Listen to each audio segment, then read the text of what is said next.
का हो गौरा, काहे खिसियाइल बाड़ू? खिसियाई ना, हमरा से भांग ना पिसाई, जाई रवा खुदे पीस के पीली। आ तू का करबू? दिन भर तो पीसत पीसत कलाई दुखता, आ यहाँ के जॉब देखी तब का तो भांग पीस दो, भांग पीस दो, हमरा से कुछ ना हुई।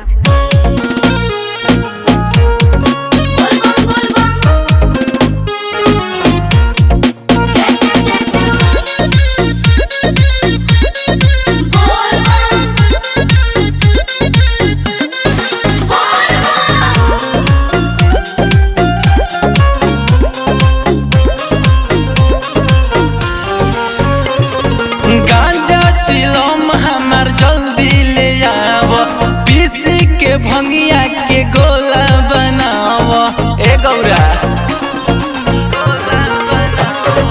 गांजा चिलम हमर जल्दी ले आवो, पीसी के भंगिया के गोला बनावा। हलको के तू जानबो ना भरटोला, जानबो ना भरटोला।